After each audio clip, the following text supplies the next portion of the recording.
Hey guys, welcome back to the CulePodcast. Welcome back to another video. On today's video, we're going to be talking about Joan Laporta because he had an extensive interview in which he answered a bunch of questions related to a whole wide range of Barcelona topics. It's going to be a long video, guys. But guys, before I get started on the video, make sure you follow me on all of my social media platforms. Everything is posted down below in the description. Make sure to go check me out over there. That way you guys can stay up to date with everything that I do on the channel. But guys, let's get straight into the video.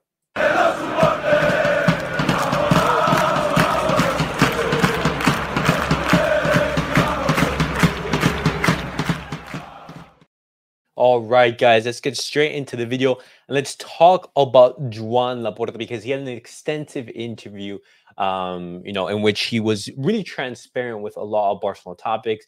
And, he was roughly speaking for about an hour or so. He was basically asked about like every single type of question that you can possibly have in regards to Nike, Gundogan, Nico Williams, the Camp Nou, just a whole wide range of topics. And I do want to talk about that today. But first, I want to give credit to Joan Laporta because even though he was transparent, there are some things in which you can criticize him. There is some, gray areas in his interview or his press conference. And so I do want to first say, it takes courage and good job from Joan Laporta coming out and trying to be transparent because he didn't have to make, this press conference. He didn't have to come out and basically, address the fans and address the concerns that we've had over the summer. But guys, let's get started and let's start with Joan Laporta's opening speech. And this is what he has to say in regards to that. We are working on strengthening La Masia as the base of our sporting project. This is thanks to the members. What they have given us is emotional stability. Otherwise, it would have been impossible to save the club. The attacks will continue, especially when we are doing well. Now the Negreira case is coming up again, and it cannot be supported anywhere. There's also a debate that the team is supported by the club, a sterile debate. Those who have supported Barca have always been the members because Barca is theirs and they love it. We have held on and we are winning. We are better off economically, socially, and sportingly. The destabilizers from outside will have to work hard to make us falter. The president and the board of directors receive criticism and we accept it in order to improve. But we reject the proclamations to destabilize Barca. We are stronger than ever with more determination to complete the recovery of Barca. Joan Laporta, he continues, he says, what we are doing is saving Barca in the shortest possible time and without putting our future and association model at risk. We are also building the Spotify Camp Nou, which is almost a reality, is a collective dream of Barcelona fans. We have done it with the support of Barca members. We have come out of this dead end. I want to say that we are very happy with the coach we have. La Masia has an impact on the first team. It is the backbone of our sporting project. We are very satisfied with Deco's works. Thanks to him, we have Flick. He has done a great job in renewing the club's youngsters. The good understanding that Deco and Alexandro have led us to this. Another of Deco's merits is the creation of the squad and the restructuring of the sporting structure. Deco and his team with Boyan and Endrick have done an extraordinary job in registering players. An extraordinary job has been done that I want to recognize. He's the architect of the signings of Dani Olmo and Pau Victor. Now, I'm going to take a breath here, guys, because that was a lot of information. Joan Laporta starting off, he's saying, hey, Barcelona, they are on track to improve and to return to greatness. Barcelona is getting healthier and healthier. And this is something that is true. Barcelona, when you look at how Joan Laporta, he took over the situation, the terrible state of the club when Bartomeu left.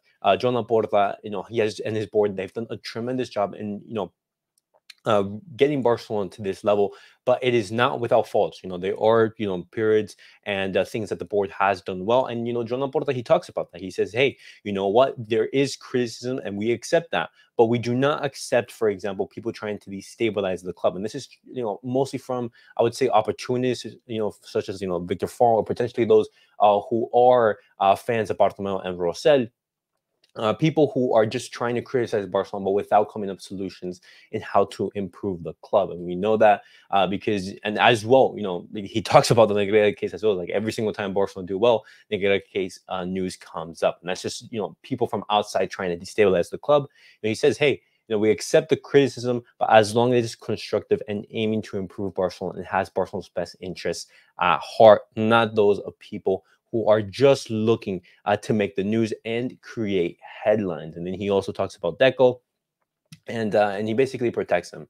But now, guys, I want to be talking about Joan Laporta in regards to the Spotify camp. Now, he says this in regards to that. Everything is going according to plan to host matches at the end of the year. We don't want to set exact dates, but we are convinced that this is reality. Everything indicates, despite the obstacles, that we will be able to play by the end of the year. This keeps us hopeful. We will achieve positive results on a regular basis. By being in Montjuic, we have stopped earning 100 million euros, so the interest in returning is maximum. And that's good news. The Spotify camp now is currently going renovation, and it's under construction. And so Barcelona, they do plan, as Joan Laporta said, to return by the end of the year. But, Joan Laporta is sometimes a little bit too optimistic in regards to that. And so a more realistic timeline would probably be, I would say, maybe January/February. But Barcelona returning to the Camp Nou is a huge, huge boost for Barcelona, because that stadium, it can hold roughly 100,000 people. And as you said right there, Barcelona, by being in the Estadio Montjuic, they've reduced earnings by 100 million euros. Returning to the Camp Nou is going to be fantastic, but not only because of that financial aspect, but because Barcelona, they're so much more comfortable playing in that stadium, and as well, the fans and the energy that they can give you is just completely different. Now he talks about the 1-to-1 rule, which is huge.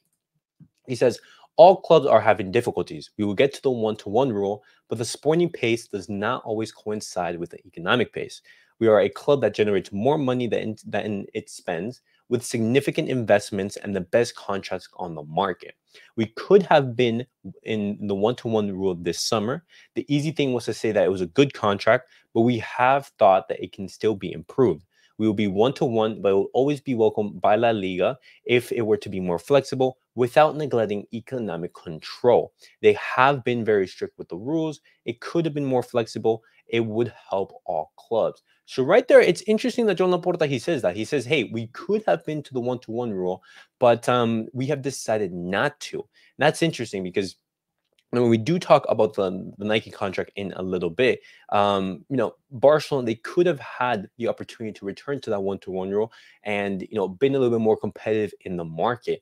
But due to Barcelona trying to improve that Nike contract and get, the best contract possible, which, I understand that they're negotiating, but it's just, I wonder what's taking so long. But not only that, the Nike contract, but also multiple different contracts as well, and partnerships. But and as we do know, La Liga is a little bit strict when it comes to financial fair play and everything like that. It's one of the stricter leagues out there when you compare, for example, to the Premier League, where teams are just absolutely able to splash around money. But it's interesting to see that Joan Laporta, he says that we could have been into the 1-to-1 rule this summer, but they decided not to. Now, Joan Laporta, he talks about Nico, because this is huge. And he says, I'll allow myself not to talk about players who aren't ours. I won't comment on aspects of players we don't have in our squad. And I think this is very, very good from Joan Laporta. Joan Laporta, instead of talking about Nico, saying, hey, yeah, we could have signed him, but Barcelona, we couldn't have been able to register him. Instead, he says, hey, Nico Williams is a player from Athletic Club, and we're not going to answer questions in regards to players who are not ours. And this is a very diplomatic statement, because Nico Williams, as I talked about on one of my previous videos, he does not close the door to joining Barcelona.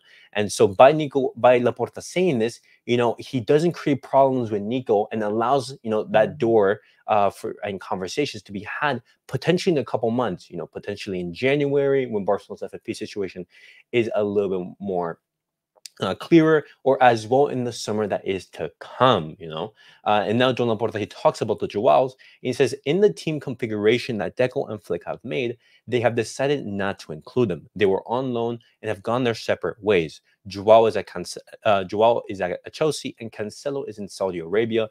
And good news that Barcelona, they have not gone for either of them. and I don't think we would have been able to send them anyways. But we wish them all the best. Now, Joan Laporta, he talks about the injuries. He says, with the coaches, players, and fitness trainers that we have, and the atmosphere in the dressing room, there is a family atmosphere with a lot of commitment. More signings have been made, such as Casado and Bernal, who have established themselves in the first team. Jean Martin and Sergio Dominguez have also come up. When the break is over, we hope that De Jong will recover, and later Gavi. Today, we've had bad luck of Fermin's injury with the national team. And guys, I will be making a video talking, about Fermin Lopez's injury in a little bit more detail, and as well in regards to some other Barcelona news, because Ronald Koeman, he has talked about Frankie De Jong's injury, and as well, I'm only talking about Balde, because Balde, he has talked about Nico Williams. And so I do want to talk about that as well. No, Laporta continues. He says he has played a lot of games this summer, and now he has been injured. We hope that Christensen and Rajo will recover. They will join throughout the season. After the break, Frankie is expected to return. We have recovered Balde, and he's in a dynamic form. Deco, who will soon do an interview with Barca 1 to explain the setup. Okay, Deco as well going to be doing an interview / press conference. Hopefully we are able to get some more information from Deco and some clarification on Roque, because Deco, even though there has been some good that he has done in recent weeks, in recent months, or throughout his tenure, but there's also been some things that he's done bad, especially looking at Roque. Why Barcelona signed Roque, and 5 months later we were sending him out on loan? It doesn't make sense.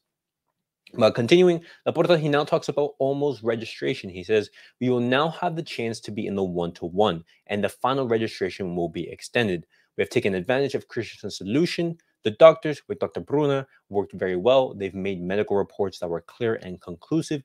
The La Liga Medical Committee also declared Christensen's long-term injury the Achilles tendon. I hope he has a quick recovery. And in regards to Christensen's injury, guys, there was a report that was coming out today that he's currently undergoing conservative treatment in regards to that Achilles tendon, and that's why you saw last summer he was suffering so much because of that.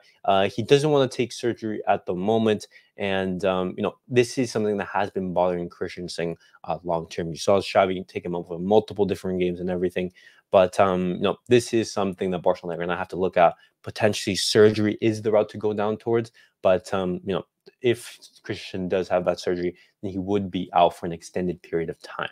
But continuing on, guys, Laporta, he now talks about Barca vision. He says Amramac's impact on Barca vision is 15 million euros, which La Liga have calculated for us. We have accepted it. We now have a well-structured shareholding, and we are willing to recover this. All the technological and audio-visual businesses will generate a lot of income for the club. We are working on a more ambitious budget of the 40 million euros from Libero, a company listed on the Frankfurt market and which had prestigious professionals. There was a non-payment that we wanted to compensate for. I am convinced that we can meet our expectations. Okay, that is what Joan Laporta talks about Barca vision, and now he talks about Ilkay Gundogan. He says Ilkay Gundogan is an excellent player and person. The years we have had with him have been fantastic.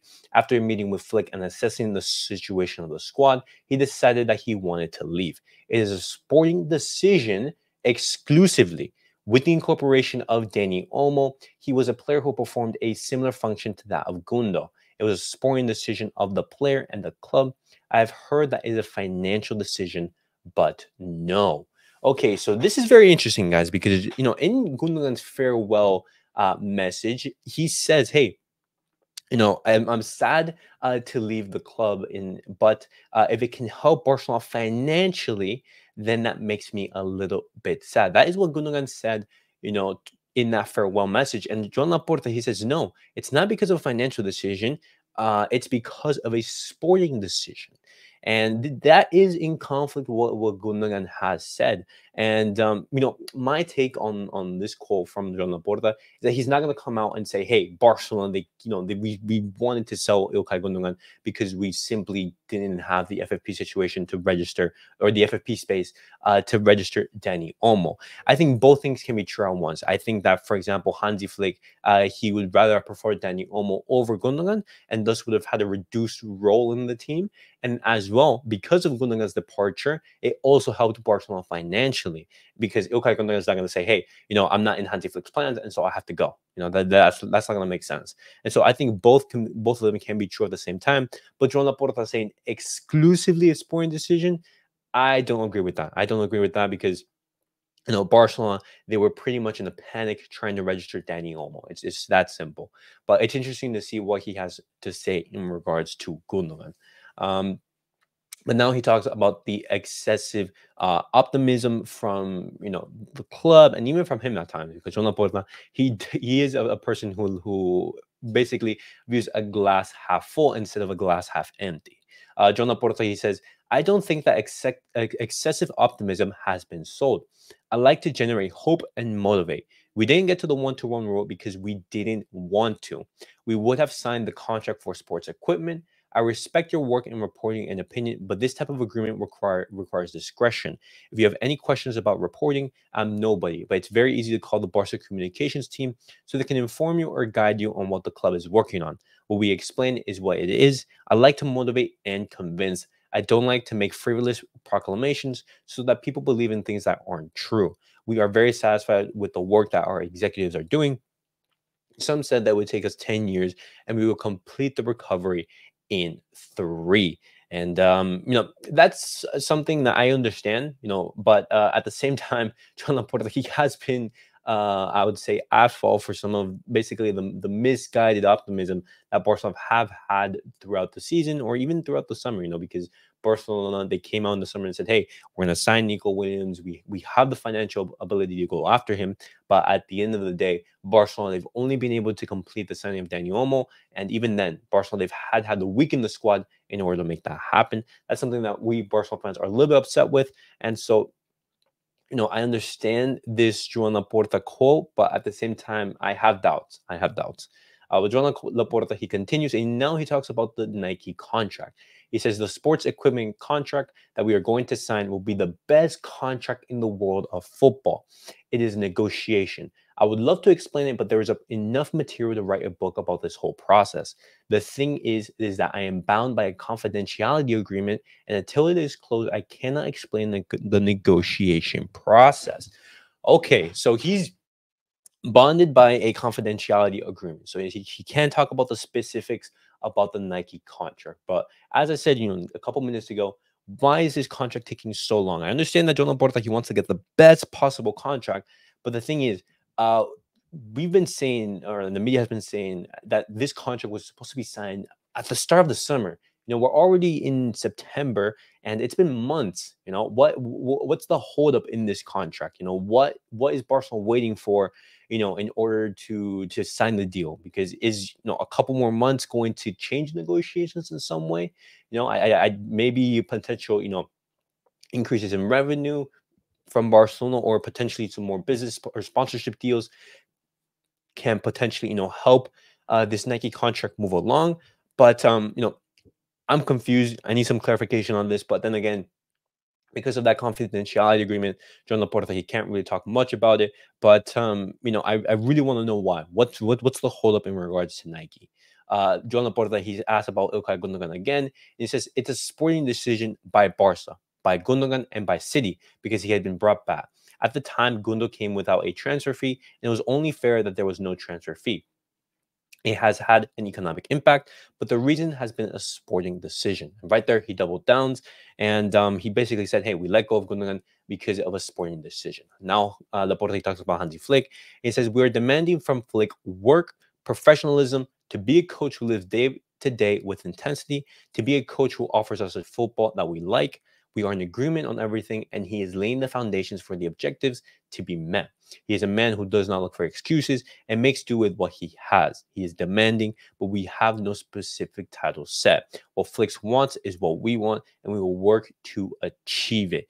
And right there, those were the requirements that Joan Laporta, he basically set for the Barcelona coach. A man who is going to ask the best from this team and get the most out of it, but at the same time knowing that he has limited things to work with, and that he has to make do with what he has. It's very interesting that Joan Laporta, he says, such glowing words about Hansi Flick. And Laporta, he continues, he talks about Deco. He says, I was afraid for his health because everything was very stressful. These summers are extremely stressful, but I was not afraid for his continuity at the club. We have enough confidence, and he is very happy. The work is evident, and we can be satisfied. And, working at Barcelona, working at such a huge institution, and arguably one of the biggest clubs in the world, if not the biggest, this is going to come with the job. And especially when your job, you're not really winning over the fans, when there is criticism, and when you're not doing your best, that is going to happen. When things are going well, things are going easy. Things are very less stressful because of let's say some of the disappointment from Barcelona fans. That stress has been building. Joan Laporta talks about the Super League. He says the Super League is still in its current state. It is working to have the audiovisual platform for the launch. It is still there. This has helped UEFA move forward with the new Champions League format. Now they're giving out 500 million more. We are improving, but everything can be improved. The Super League figures are much more attractive, but anything that involves evolution is welcome. I am excited about this new format, and I am happy that there are more matches with interesting matches in the stadium. And from a neutral perspective, obviously the new Champions League format is much more appealing, more matches, more intensity, more big clashes from the big teams.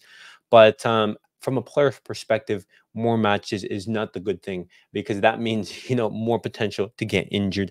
And that's something that players, they have already complained about.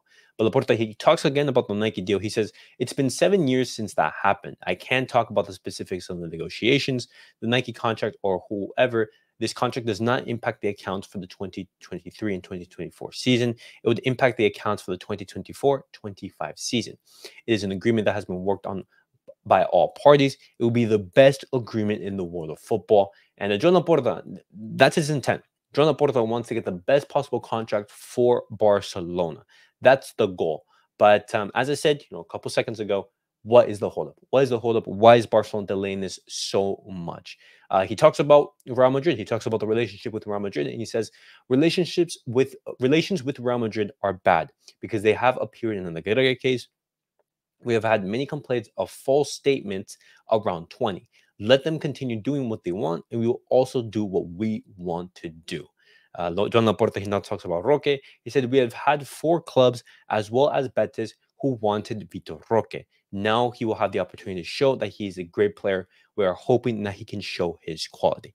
I really would have liked Deco to come up and respond to this Roque question, but I'm assuming that when Deco has that interview with Barca 1 in the next upcoming days/weeks, hopefully we can get some clarification on why did Barcelona go after Roque if they were going to send him out on loan just a couple months later. Just some clarification or some accountability on that would have been nice. Joan Laporta, he now talks about the January signings, and he says yes, because we plan to get to the 1-to-1 earlier. It makes it easier for you to register. If you are not in a precarious situation, we have planned for it. We are happy with the players we have. I'm sure that Deco and his team are working for the medium to long term. We plan to get to the 1-to-1 rule. And right there, Joan Laporta, he says, hey, we are going to make January signings. We are going to make January signings. And I think that is something that Barcelona, they need to do. Barcelona, especially with these injuries, Barcelona, our squad is thin. Let's say everyone is fit. The squad is still thin. We still aren't 100% covered in every area. In Barcelona, in the January transfer window, we are going to need to make signings to basically cover the midfield, to basically cover the gaps in the defense. But that's something that Barcelona, they are going to have to target, and they are going to have to address. Joan Laporta, He now talks about Xavi. He says, Xavi is a person I really appreciate. I thought, along with my fellow board members, that we had to give the team a new impetus. It was a club decision. I've always been grateful to Xavi. He came at a difficult time, won a league and a Super Cup, but last year things didn't go well. I still have the same relationship of appreciation that I have with Xavi. We had to make this push. I think that Flick has the conditions for this new push. And right there, Joan Laporta is giving credit to Xavi for the work that he has been able to do. And I completely agree. Xavi, he basically laid the foundations. He came at a terminus point in Barcelona's history, and he basically laid the foundation for now Hansi Flick to take advantage of that. But now Joan Laporta, he talks about the physical intensity. It says Deco can explain this better. I see a lot of intensity. When I spoke to Julio Taus, he told me that they use a different system, much more based on movement. It's true that the training sessions are very dynamic and they work a lot on strength. The physical trainers are very satisfied with the results and are convinced that they will be able to meet the coach's demand. I have been able to see this. When we played against City, I asked Flick if he was happy, and he said no, because we only pressed until the 70th minute. And this is something that we have seen Barcelona improve on in these past couple of matches. Barcelona, even still, in the second half and late into the games, Barcelona, they're still pressing, they're still being intense, and that's something that Barcelona is like. As a Barcelona fan, I'm so happy to see. But at the same time, we need to manage this. We need to manage the minutes that our players they do have. But now, guys, the last thing that I do want to talk about, because there's a lot more, but I don't want to keep you guys here forever. But Joan Laporta, he talks about Mbappe and he talks about Real Madrid. He says, I'm focusing on Barca. We started well, as expected. Now I have the pleasure of the 7-0 against Valladolid. We showed great football with quality and intensity. We're hopeful and excited, convinced that things will go well. And that's perfect. If Barcelona do their job and we do what we're capable of, then Barcelona, they have no reason to be scared of Mbappe in Madrid, especially knowing the poor start that they've had to the La Liga season. No, Flick, no. Laporta now talks about Flick again and about La Masia. He says, I am more than satisfied because Flick has understood that La Masia is our treasure. La Masia has many players, but he has been brave in putting them in the first team. The center of our project is La Masia, and I'm very happy that he has put them in the first team. He's a coach who does not look for excuses.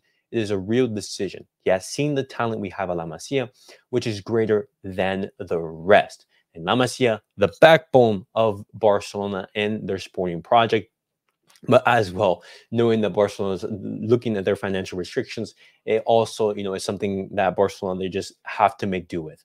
And the last quote I do want to talk about is what is left to reach the one-to-one rule. And Joan Laporta, he says, with the increase in the sports equipment contract, the Nike contract, we would have already fulfilled it without the need for Barca Vision.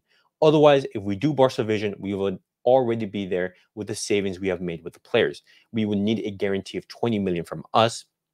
Barca Vision has a debt of 40 million, which we have compensated partly with Aramark. On September the 15th, we have to pay one of the partners at the end of the season as well. We have to be prepared with alternatives. If we do the sports equipment contract, with that increase in income, we would already be at the one-to-one rule because we would comply with the payment obligations of Barca Vision. Okay, so Barcelona, they have a little bit left before to reach the one-to-one rule, and Joan Laporta roughly aiming for that to happen in October.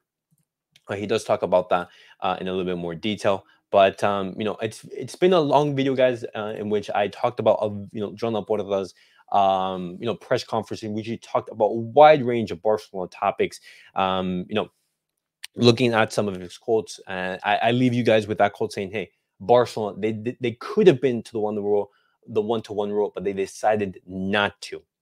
Joan Laporta aiming to get the best possible contract with Nike, but as well, I do have some concerns about that. What's the holdup? Talked about Nico, Gundogan, Hansi Flick, Fermin Lopez, so much that we did talk about, guys. And so let me know your guys' thoughts down below in the comments. What do you guys make of Joan Laporta's press conference? Is there something that caught your eye, something that you're concerned with, something that you want a little bit more clarification for? But guys, thank you guys all for watching. I am going to be bringing you guys another video in which it talks about some more Barcelona news. But guys, thank you guys all for watching. Thank you guys for tuning in, and see you guys all in the next video. Peace out, guys.